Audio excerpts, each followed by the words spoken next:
the notion that with regard to asylum, there would be more scrutiny earlier in the process, but instead just coming up with a way to provide more resources to move people through the system more quickly. So in effect, to make it easier for people to get from the border into the interior of the country. So that was disappointing. I'm really glad, again, my colleagues are all here, and a lot of them have been down to the border, as I have, and heard directly from the Border Patrol and Customs and Border Protection folks at the ports of entry to understand the severity of this crisis. I'd like for you to hear from them now. Senator Barrasso. Well, we actually have a dangerous crisis of national security going on in the border, and it's going to get a lot worse under Joe Biden. From day number one, Joe Biden started rolling out the red carpet to illegal immigrants by signing so many executive orders specifically making it easier for illegal immigrants to come to the United States. The number of people that came into the United States illegally in the first 14 months of Joe Biden was more than came in under 4 years of President Trump. And we're talking about 2 million crossings last year. And if Title 42 goes along, we're talking about over 500,000 expected next month alone. And if the numbers alone aren't distressing enough, it's taking a look at who some of these people are in terms of criminals, drug dealers, gang members. And if you're on the terrorist watch list, this is a dream come true for you if you're trying to get into the United States illegally. Now, we have a number of Democrats who are now running away from the president. These are Democrats who are running for re-election, and they're running scared because they know the president's policies on immigration are so very unpopular. But President Biden has turned over the border and his policies on immigration to people who really don't believe there should even be a border. I mean, even the Vice President of the United States, when she was running for president, said she wanted to eliminate immigrations and customs enforcement. We know what we need to do to secure the border. Enforce the law. Finish the wall. Reestablish the Remain in Mexico policy. It works. Title 42 is about public health and public safety. And the president is talking out of both sides of his mouth on this. Because in one regard, he's saying he asked for $25 billion additional dollars for COVID, because COVID is such a crisis in the United States right now. And at the same time, on the other side of his mouth, he said, oh, COVID is done. We don't have to worry about it with regard to the border. We can make it a lot easier for illegal immigrants to come to this country. When we talked yesterday, a number of us in leadership on the conference call with the Secretary of Homeland Security, the plan he laid out was to allow illegal immigrants to come here faster and easier, not to keep them out. So for people who believe like I do, we have a dramatic and desperate crisis of national security at our southern border. I will tell you, if they eliminate Title 42, it's going to get a lot worse. Well, thanks, Rob. We are a nation of laws. We're a nation of immigrants. But the one thing that we have to have in this country is respect for our laws. And this is the Biden border crisis. No ifs, ands, and buts about it. There has never been a more direct correlation between a set of policy decisions and consequences resulting from those decisions than what we've seen at the border. When they came to office, they got rid of they took 94 executive actions. They got rid of the tools that enable our Border Patrol to keep the border secure. And what have we seen? 2 million illegal crossings last year, 221,000 last month, the highest number in 22 years. And we're told that if Title 42 goes away, we're looking at 18,000 a day compared to 1,600 per day pre-pandemic. These are staggering numbers. And we're also told that by the Border Patrol that 9 out of 10 agents will be taken off the border and used to process migrants. Well, what does that do to all the other unsavory things that are happening at the border? Senator Portman mentioned a number of those, but the biggest killer today of people between the ages of 18 and 45 is fentanyl. And fentanyl is coming across the border because it's just essentially an open border. And so we've got the direct consequence of these Biden administration policies playing out in front of the American people on a daily basis. And what have they done? Well, they've stopped construction of the border wall, as Senator Barrasso pointed out. They have significantly curbed deportations. They have ended the Remain in Mexico policy. These are all policy decisions taken by executive action by an administration which is yet to visit the border. So the president and his border czar, the vice president, are directly responsible for what is happening at our southern border. And Title 42 makes it much, much worse. If they end that, if they repeal Title 42 as they are intending to do, it is going to intensify and make much worse a problem that is already of epic proportions in terms of the disaster that we're seeing there on a daily basis. So the Democrats in the Senate at least are coming to the realization, I think in the House as well, that this is a really bad idea. And they're conveying that, I think, to the administration. Hopefully the administration will listen, because if they move forward with this policy, it will be on top of a whole bunch of other bad policies that have contributed to a major crisis at our southern border. And Republicans in the Senate are going to insist on a vote.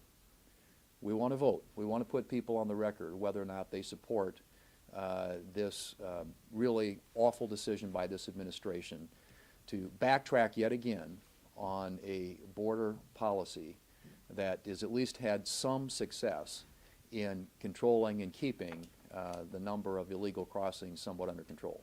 But it will explode. It will flat explode if they move forward. So we're going to do everything we can to stop that, and Republicans in the Senate are going to insist upon a vote on Title 42, and I sincerely hope that we'll have a lot of Democrats who will join us.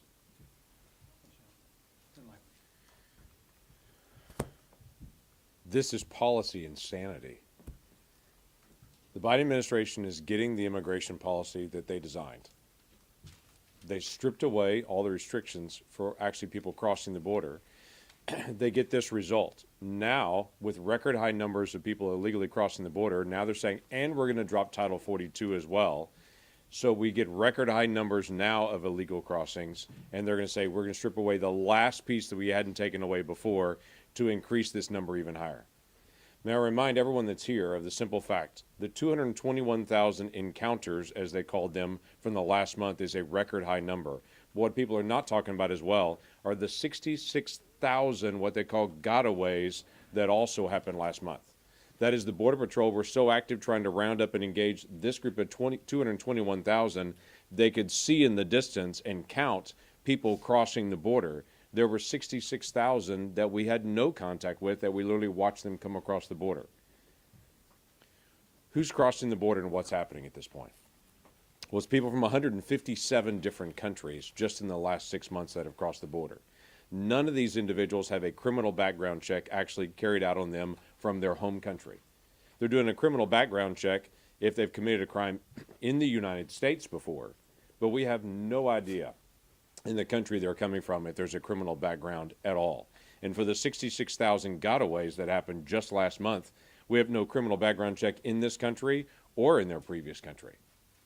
This is opening up our nation to additional crime. While the American people are literally saying, let's deal with the crime problem, the Biden administration is opening up the border more and having even more people cross the border with no check, with no evaluation of their previous history at all.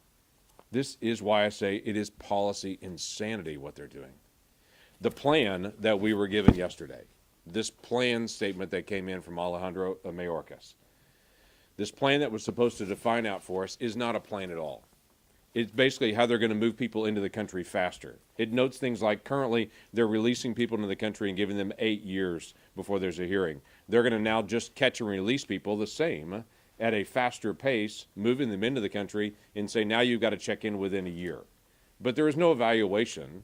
There's no chase on those individuals if they don't check in. So whether it's an 8-year time period, whether it is now, or whether they magically move that to a 1-year time period, there's no change. Fascinatingly enough, in this report, they say they're lifting Title 42 authority at the border because there's no COVID at the border, but they can't detain individuals because there's COVID in their detention facilities. So there's no COVID when you're crossing the border, But if you actually hold people in detention, then there's mass COVID, so we can't actually hold people in detention. So they don't increase bed space at all in this process. That's a major problem. And can I tell you, if you read through the report, and I hope you do, from what they call a supposed plan, this is not a plan. This is just what they plan to be able to carry out to increase the numbers even more. It's not a plan to decrease the numbers. And I can say that not based on my opinion, but based on theirs.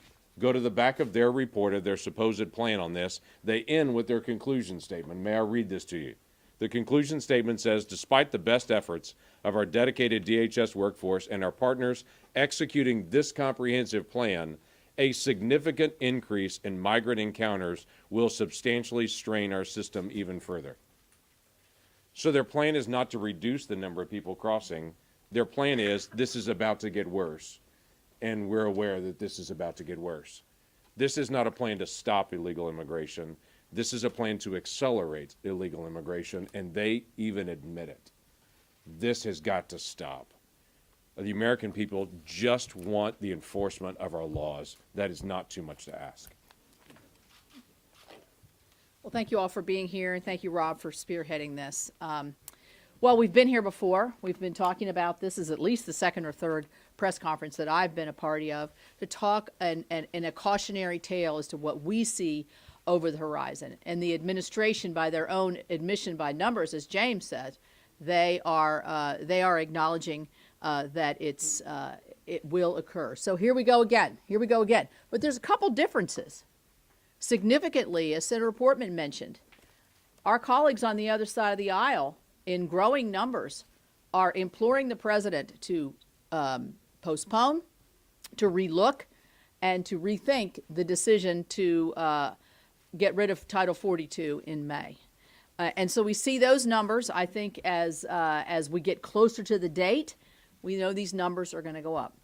But we also have our friends in the media that would not normally be rising to put on their opinion pages things that we agree with, maybe. Here we got the Washington Post. A migrant surge is coming at the border, and Biden is not ready. That was in April of this year. And then we have NPR that says, what happens at the border once it is lifted, Title 42? In a word, influx.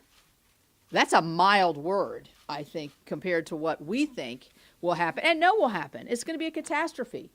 And Senator Langford, Senator Portman, and Senator Thune, we were on this call yesterday with the Secretary Mayorkas. And when we talked afterwards, 6-point plan, as James was pointing out, it's only a way to manage the more and more numbers that are coming, and it isn't really managing. It's transportation, it's healthcare. It's moving people from actually the border into more central parts and then processing them there. What's that going to do? That's going to keep you all away from the processing centers of where all of this is really occurring. In my view, that's ducking the media, in my view, and ducking what the real numbers could and will be.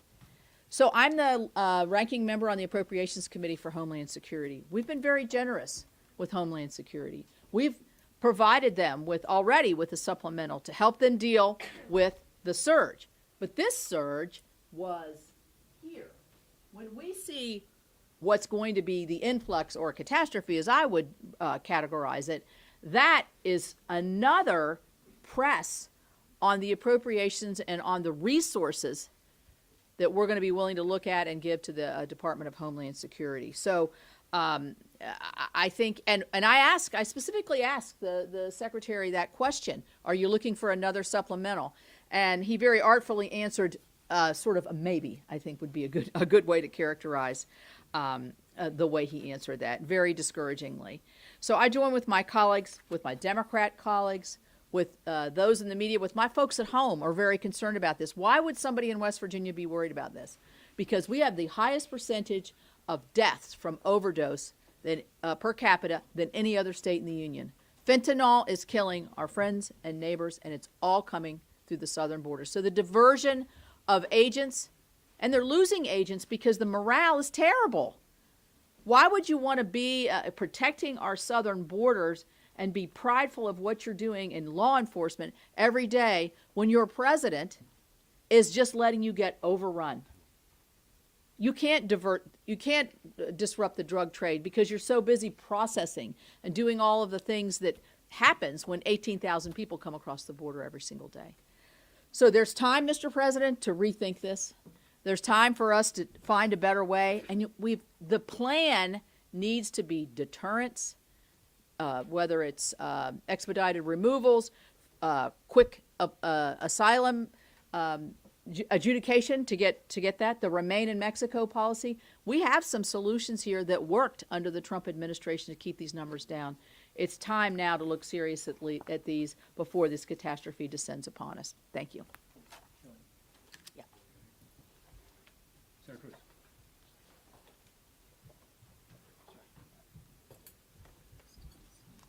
Thank you, Rob. Right now, we've got a crisis at our southern border. It is chaos. It is endangering the safety and security of Americans. We are seeing hundreds of thousands of children being brought in by human traffickers, many of them subject to violent abuse, to sexual abuse. We're seeing criminals, violent criminals. We're seeing gang members. We're seeing people who are known terrorists coming in illegally. This chaos is the result of political decisions made by Joe Biden and Kamala Harris. And looking at the chaos at the southern border, only this administration would decide it's not bad enough that we have the highest rate of illegal immigration in 61 years, 2 million people last year. It's not bad enough. They want to make it worse by rescinding the use of Title 42 to protect against COVID-19 infections. It's interesting that on April 1st, the CDC issued a statement urging the end of Title 42, saying, quote, "After considering current public health conditions and an increased availability of tools to fight COVID-19, such as highly effective vaccines and therapeutics, the CDC director has determined that an order suspending the right to introduce migrants into the United States is no longer necessary."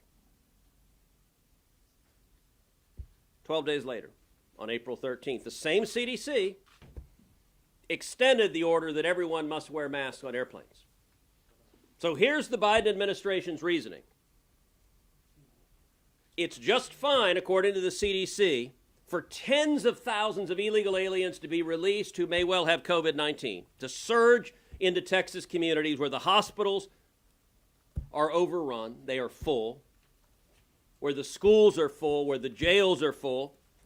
But American citizens, even those who have been vaccinated, even those who have had COVID, they must wear a mask. It is utterly arbitrary and hypocritical. Now, thankfully, both of those decisions, the decision to end the use of Title 42 and the arbitrary decision to require everyone to wear masks on planes, both of them, the federal courts have stopped. But the partisan hypocrisy is stunning. This is the CDC embracing open borders. And I will say partisan hypocrisy, Capitol Hill is certainly not immune from that particular failing. We're now seeing a bunch of Democrats, interestingly enough, all collected in states where they're on the ballot in November.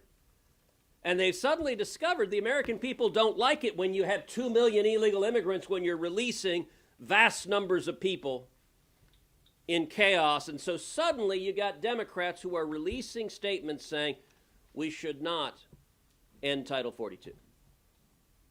The hypocrisy of that is last year I forced a vote on my amendment to codify the protections of Title 42, to stop the administration from ending Title 42, and every single Democrat voted no. Every one of the Democrats who's putting out press statements. So the press statements are actually very convenient because the corporate media will happily parrot that they oppose ending Title 42, while ignoring the fact that when they had a chance to actually do something about it, every single Democrat voted no. And by the way, many of us have been fighting to get another vote on Title 42, and Chuck Schumer is blocking the vote because he doesn't want to vote to put people on record. This is extreme, it's radical, it's dangerous, and it's unnecessary. The open border policies of this administration are a disaster, and I'll tell you, my prediction is in November, South Texas is turning bright red. South Texas has been a heavily Democrat region of our state for 100+ years. This November, I think we're going to elect Republican members of Congress. I think we've got a good shot at electing 2 or even 3 Hispanic women Republicans to represent South Texas, because I can tell you, when I sit down at roundtables in South Texas, elected Democrats tell me, if my party is the party of open borders, I can't support that. This is a disaster, and it is caused by Joe Biden and Kamala Harris.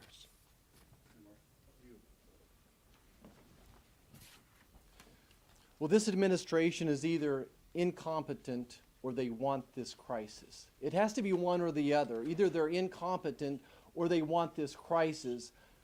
I think we all realize that if we repeal Title 42, if we implement DHS's plan, we're going to double or triple the number of people coming across the border in the next few months. We've done over 90 town halls in Kansas now since being sworn in a little bit over a year ago. And I can assure everybody that their biggest concerns are inflation and the safety and security of their families. And their safety starts at this open southern border.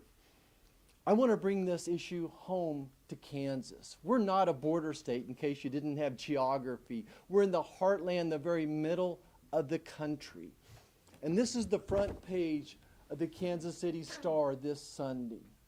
The front page of the Kansas City Star this Sunday, 2 young men in the prime of their life, high school age boys that died from overdose of fentanyl.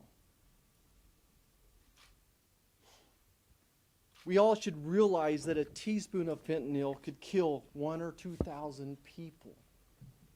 These young men, I don't know if they took half a tablet, if they took 1 tablet, but that would be plenty to make most people stop breathing.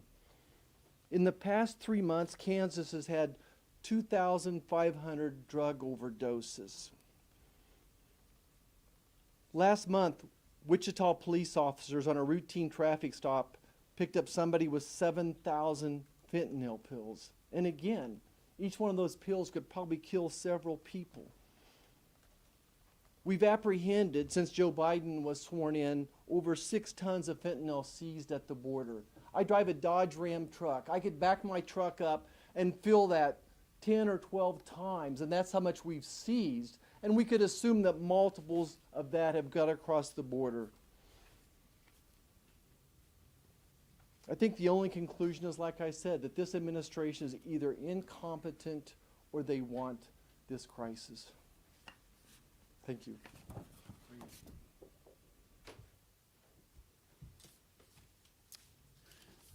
I think one of my Democratic colleagues had it right. The other day they said the administration's efforts to roll back Title 42, quote, shows a lack of understanding about the crisis at our border, unquote. Now, the White House says this issue's about public health concerns, about the pandemic, but the Biden administration only seems to be concerned about the pandemic when it supports their liberal agenda. Now, according to the administration, the pandemic continues on airplanes, where they continue to fight for a mask mandate. The pandemic continues in the halls of Congress, where the administration continues to lobby for billions of dollars in emergency relief funds. But on the border, they say the pandemic's over. Come on. Immigration officials have warned that letting Title 42 expire will make our border crisis 3 times worse. 3 times worse after a year where we had 2 million illegal border crossings. We know what needs to be done. The administration needs to stop playing games. They need to do what's right for the country. They need to enforce the law, and they need to do what a bipartisan majority of United States senators is now calling for. Keep Title 42 in place and secure the border. So last week I was in Del Rio. I was in Eagle Pass, and Went down to see our North Dakota Guardsmen. We have 125 Guardsmen down there, also in Uvalde. And they're the eyes and ears of the Border Patrol. So I was down there to support them and, again, call attention to the crisis that is going on at the border. Now, it's interesting. Last year I was down there with Cornyn and Cruz. We had 16 senators, and we were just to the east in the Rio Grande sector. Del Rio sector is immediately to the west. The Rio Grande sector has been the busiest sector. Now remember, 220,000 illegal encounters by Border Patrol just in the last month, in March. Okay, 1.7 million last year, and that doesn't even count the gotaways. Okay, and what's going on is, at the time we were there, the Rio Grande sector was the busiest. Now that's becoming the Del Rio sector because they're migrating over there because they have many fewer Border Patrol officers in the Del Rio sector. So they move where there's the least resistance. Senator Portman, myself, we were in Mexico last year, we were in Central America, we were in South America. It's a demand pull situation because in Mexico and Central America and South America, they know if they come, they're getting in. So they're coming. And interestingly, last year when we were in the Rio Grande sector, they said people were coming from 50 different countries. 50 different countries last year. This year, just last week when I was in Del Rio, they said 100 different countries. So Customs and Border Protection gave us a briefing, and they said that's gone from 50 different countries, people illegally crossing the southern border, now from 100 different countries. Think about that. Yeah. The numbers are staggering.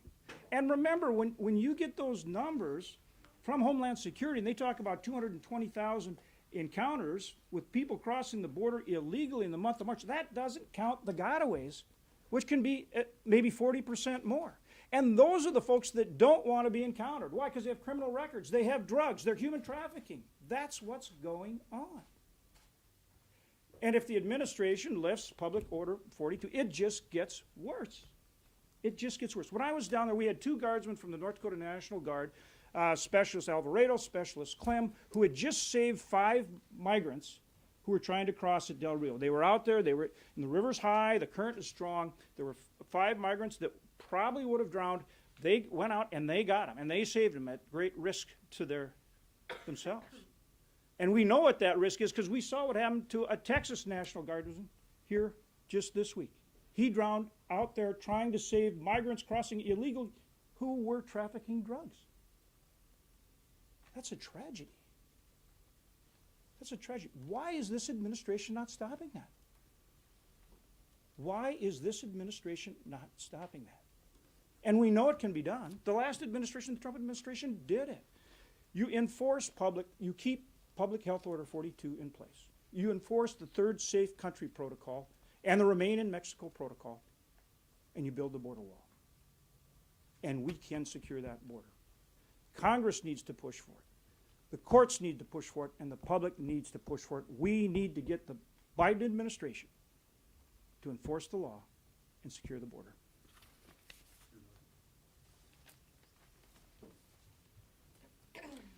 I think there's a consensus among anyone with any common sense that if we lift Title 42, it's going to create a true crisis on the southern border. That's what we've been speaking of. It's going to create tremendous havoc. John mentioned the men and women that work so hard on the border, do a tremendous job. You can imagine the strain that they're under now, but it's going to be unimaginable what they're going to be facing. The other thing is it's going to put tremendous pressure throughout all of our government agencies. I'm blessed. I'm a senior member on the Senate Veterans Affairs Committee. I'm also the ranking member on military construction and veterans appropriations. I've been through countless hearings, countless visits with VA leadership regarding the lack of resources that we have right now due to the labor shortages, needing specialists, needing all kinds of different providers. The list goes on and on. One of the things I'm very concerned about, there's talk of using the fourth mission. This is the idea that when you have a crisis, that the Veterans Administration then can step in and provide resources to help fill that void. this is going to be a crisis, but it's a Biden administration manufactured crisis. Americans, veterans have given everything for this country. We can't let the resources and personnel that are supposed to be dedicated to taking care of them get ripped away because the president and his administration have so badly mismanaged our border security and illegal immigration problem. They don't deserve it, and we won't stand for it. Thank you.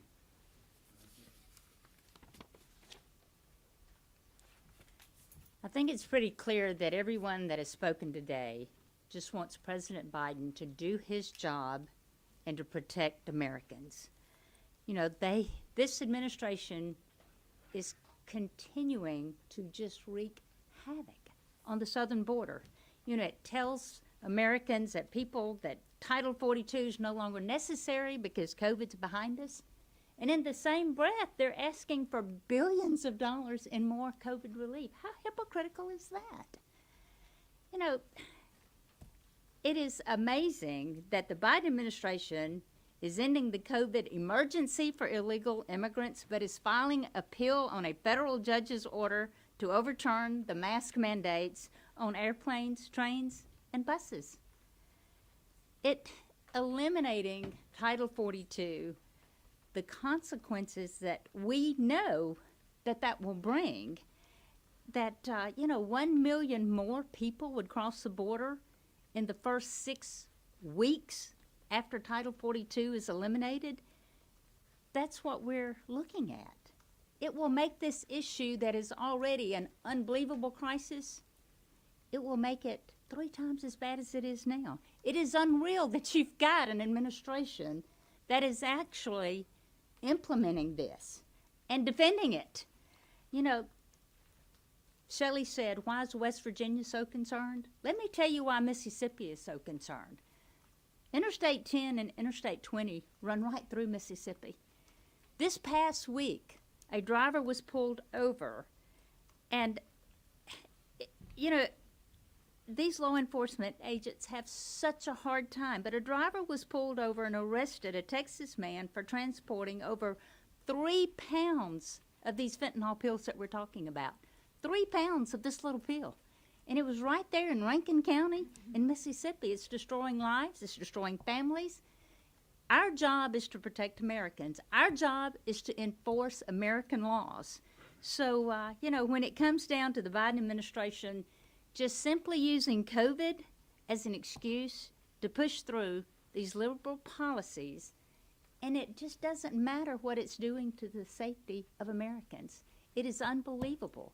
We need to continue to have these press conferences. We know what's in front of us. Again, we're just asking President Biden to do his job to protect Americans and enforce the laws that have already been passed. Cindy, thank you. Questions, comments? Yes. Senator Portman, some of your Democratic colleagues aren't necessarily opposed to lifting Title 42, rather lifting it without a plan. Now that there has been a plan released by Secretary Mayorkas yesterday, are you worried that some of your colleagues across the aisle are going to switch over their sides? Have you had any conversations with them? What are you hearing? No, it's a great question. I have not heard that, but I wouldn't be surprised. The problem is it's not really a plan. And, we looked at it carefully yesterday. We had a briefing on it. And primarily what it does is it expedites the immigration process. As an example, instead of having processing at the border, there would be processing on the bus or other means of transportation going further into the interior to take pressure off the border. As an example, there would be more people hired to process people more quickly, but nothing with regard to slowing the flow. So it's not a plan that deals with this crisis, which is getting, of course, far worse if Title 42 is removed, in that about 50% of the people were turned away. So this line would have been up here if 42 had not been in place. And so I mean, that's a decision I guess my colleagues have to make on the other side of the aisle. I think 11 members have said they have some concerns with revoking Title 42 at this point. The other point I would make is this is not about Title 42. Ultimately, that's going to go away. At some point, COVID will be behind us. we won't have a public health emergency. We'll be left with a policy that doesn't work. And we know it works because here, as you can see, we had effective control of the border by putting in place some sensible policies. The asylum policy changes that Senator Capito and others talked about is one thing we have to do that actually was not done during the last administration that would even lower those numbers further, which is to say immediate adjudication. If somebody doesn't qualify, they'd be sent home. And that 85% of the people who are applying from Mexico or Central America or other places are in the end not being granted asylum, and yet they're in the United States for 6 to 8 years and embedded in the communities and so on. So we know it works, and that's the kind of policy we're looking for. My question is for Senator Cruz. You mentioned that Leader Schumer was blocking a vote on having the Senate go on record with whether they support delaying or keeping Title 42 in place. What's the best legislative avenue at this point to keep it in place? I know that there's also bipartisan legislation from Senator Langford and Senator Sinema at this point. Look, I would be happy with any vehicle that is moving.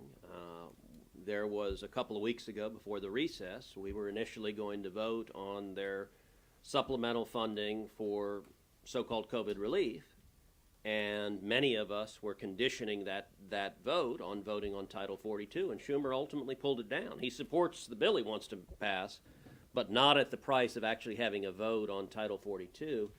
And my point is, if you know, Democrats could have come to this press conference. There are no Democrat senators standing here. So I get that the ones up for re-election are putting out press statements claiming that they don't want to end it. But when they voted on it, every single one, 100% of them, voted against preserving Title 42. Do Republicans concede that this is no longer really about public health? Because Republicans have been very vocal about rescinding all other pandemic-related restrictions. But Title 42 was ostensibly put forward as a public health measure. So if you don't support mask mandates, right, and a host of others, then how do you justify continuing to support Title 42? Look, mask mandates are the height of hypocrisy. And by the way, I will say on mask mandates, if you look on any airplane, people are voting with their faces. Vast majority of people on planes, the instant the mandate was repealed, pulled them off. I got to say, I'm actually pleasantly comforted, even in the Capitol Hill Press Corps, which I think is fair to say is not a right-wing organization. The large majority of reporters in this room made the choice and voted with your faces not to wear the mask. Listen, the crisis here ultimately is about the deliberate chaos and human suffering at the border. When we had the lowest rate of illegal immigration in 45 years under Donald Trump, it wasn't Title 42 that was driving it. It was the Remain in Mexico agreement. It was enforcing the laws. The reason for this chaos is Joe Biden and Kamala Harris made the political decision not to enforce the laws, to release vast numbers of illegal aliens. And with Title 42, they want to release much more. You know, I was looking at one of the... Title 42 was put in place because of COVID. So if you are against COVID-era restrictions... Look, I'm against an unsecured border. I'm against the chaos. One estimate is that if Title 42 is rescinded permanently, 170,000 more illegal aliens will come through our southern border. That's a massive number. We had 221,303 come across our southern border last month alone. And that's in a month. Yeah, that's not an annual year. That's a month. If Joe Biden follows through with rescinding Title 42, we will see the highest rate of illegal immigration in the history of the United States of America.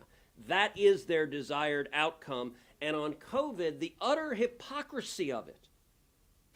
Look, when you say it's not about public health, let me encourage you, come down to South Texas. Visit the hospitals in Laredo that are full, or in McAllen that are full. Visit the schools that are full. Come to the Biden cages.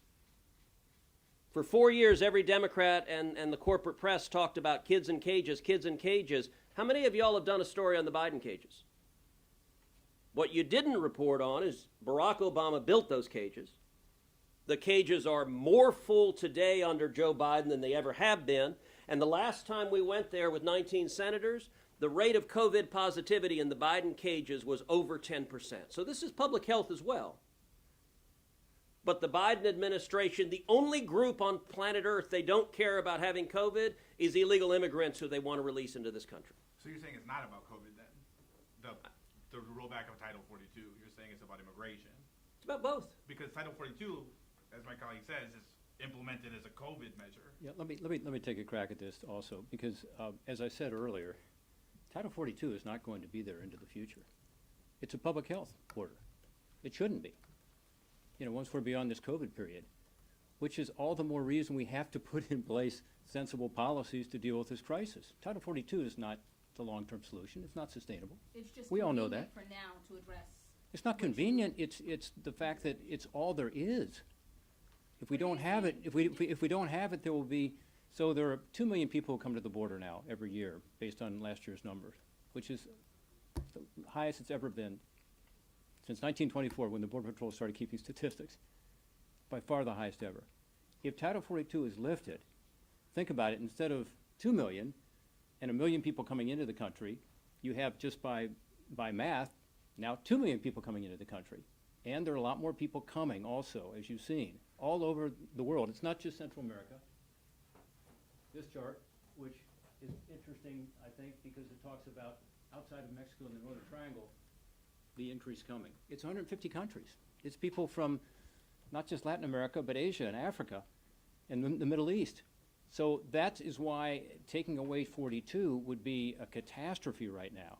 But it's going to have to go away. That's why the administration needs to put in place a policy behind it. This is what these 11 Democrats are saying, to your question. You can't pull 42 without something in the alternative, something to replace it, or else you have total chaos.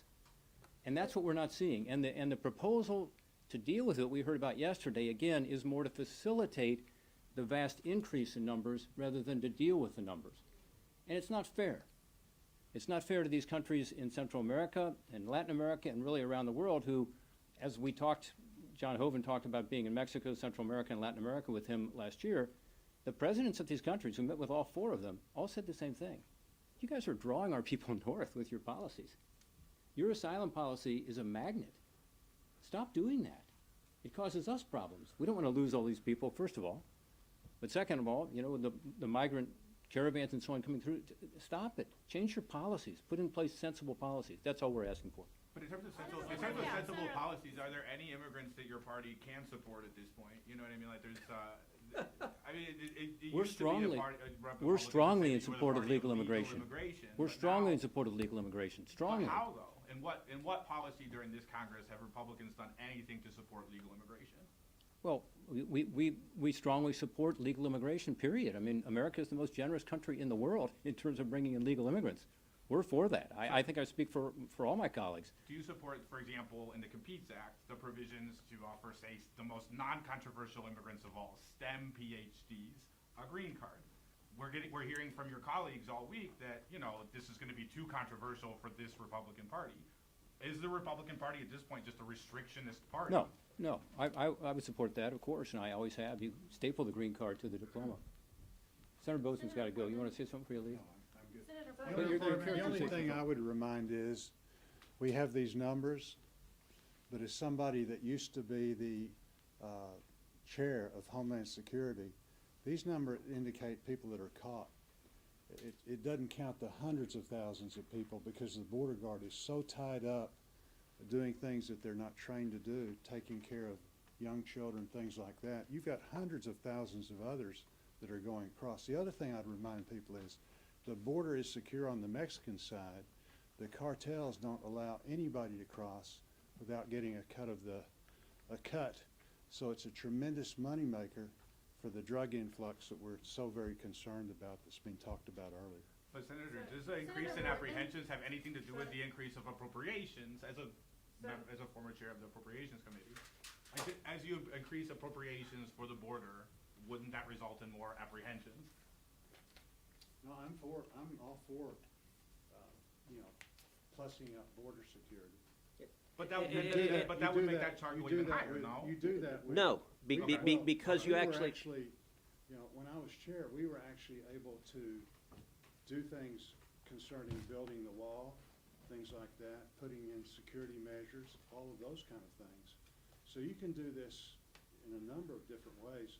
The point is, it needs to be done. And remember, the objective of security at the border is to deter people coming illegally. Deterrence works. There's a reason we got to those low numbers. There's a reason the numbers exploded the moment Joe Biden got there. And by the way, apprehension for most of these is a term that's actually not accurate. I would encourage all of you, come down to the border and see what happens, because they come across the border, they look for a Border Patrol agent. They turn themselves in. They're not being caught. The vast majority of them are not trying to run. They're not trying to escape. They come in and they go seek out a Border Patrol agent. The Border Patrol now puts signs. Here's where you get processed. And the reason is because Joe Biden and Kamala Harris, when they get here, they show up and they have a phone number of someone in the United States. They have a place they want to go. And the Biden administration is the last mile of the human trafficking network, and they put them on a bus and put them on a plane and take them to wherever they want to go in the country. And so these are not apprehensions. The objective is to deter people from crossing illegally. We know how to do it, and it's a very simple thing. You enforce the law. What Joe Biden and Kamala Harris won't do is enforce the law. Let's take two more questions. Speaking of deterrence, and you had mentioned this earlier about the current immigration system does need to be reformed as far as asylum processing, adjudication. Yeah. So would you agree with the DHS on that point, that you guys do need to do something to reform the immigration process? Or do you think that if the administration implemented deterrence policies, that the current immigration system would be enough would work well? Well, on the report that was issued yesterday that James Langford had, you will see it says something interesting. It says our current immigration policy is broken, and yet there's no proposal to fix it. So absolutely we want to work with them on that, but that's not what they're proposing. With regard to asylum, the only proposal that they've had, and this came out about a month ago, was to put asylum officers on the border to do an initial screen. But when that individual was deemed not to be eligible for asylum because they didn't meet the standard of credible fear, then that person would be able to immediately appeal to an immigration judge. So in effect, it only created another bump in the road. In other words, another time delay, as opposed to the policy that I would support, and Senator Cornyn and Senator Sinema have legislation that goes along these lines, which is to actually provide the funding to provide an immigration adjudication with regard to asylum at the border immediately. And if that person doesn't qualify, and remember 85% roughly of people who go through the system in the end don't qualify, then those people would go back to their country. That would have an immediate deterrent effect. So you would agree that deterrence wouldn't be the only solution? It would need to be a kind of a double take. Well, that is deterrence. I mean, it's deterrence because when your neighbor comes back and reports, you know what, they've got a system in place now where you can't go in illegally. You can only go in if you're legal, and you wait in line. And again, we have the most generous system in the world, and we support that. Or you have to really be someone who does have a legitimate fear of persecution in your home country, and therefore you qualify essentially as an asylee or refugee. That would send a huge signal. That's what's going to stop people from coming. And then all the other provisions we talked about here today that add a further deterrent, such as providing the Border Patrol the tools they need with the technology and the fencing and the walls. And you know, when the Biden administration came in on day one, they stopped the construction of the wall. Fine. They also stopped the construction of all the technology that went with the wall. And what my colleagues can tell you who have been down there in the Del Rio sector as an example, since that was talked about, or El Paso, they not only didn't complete the wall, they stopped the technology. In fact, in Del Rio and El Paso, the technology was stopped after about 10% completion. The wall was about 90% complete. Now, even my Democrat colleagues support technology, I'm told. This is sensors and cameras and so on, but they stopped it all. So there's a lot of things you can do, but ultimately, if you don't fix the asylum system, you're going to continue to have people drawn to our border because they know, as Senator Cruz has said, they can walk in. One more question, then we'll be breaking up this, or I'll stick around, as will Senator Cruz, I'm sure, for questions individually. This is, I'm actually off topic. Can I get your reaction to Trevor, the prisoner swap that resulted in Trevor Reed being? I'm not up to speed on it. If you want to talk about it. He's in Texas. native. Yeah, no, we're very glad that he has been returned, and he should never have been detained in Russia, and we're glad he's back. We're glad that he's going to be back home in Texas, and we are celebrating that. Take one more question. Senator. Since that was not, yeah. Can I ask about expedited removal? I'm sorry, say it again? Expedited removal? On expedited removal, Yeah. one of the pieces in the DHS memo was to increase use of expedited removal with the thought that a formal deportation order is going to be more of a deterrence, as you mentioned, to repeat crossers who right now don't face a legal consequence. There's no disincentive to just keep trying. And if you look at the chart even, you sort of start to see a small rise starting in April 2020 when Title 42 is lifted, or Title 42 is imposed. I was just wondering what your response was to the recidivism concerns about Title 42 and whether you would support expanding expedited removal, or do you just see that as processing people faster? Yeah, I think expedited removal has to be part of any policy that works. You know, under the Obama administration, there was about, as you know, there were more people who were deported through expedited removal. Roughly 65% of those who came in illegally were removed.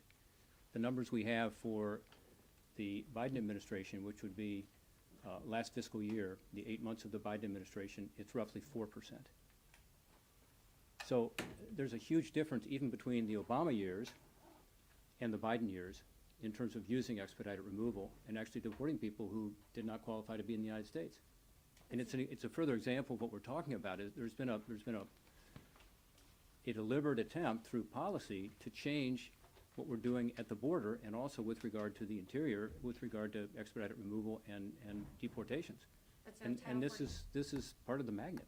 So Title 42 were rescinded, and in its place was a very robust expedited removal system where a high percentage of people were removed through that process. So there is somewhat of a process, but it's, Well, yeah, you know, again, is that something you would support? the one caveat here, which is a huge one, is that if you come to the border and you claim asylum, you are permitted to come in Well, if you pass credible fear. if you pass credible fear. But that's a very low bar, as you know, at the border, extremely low bar.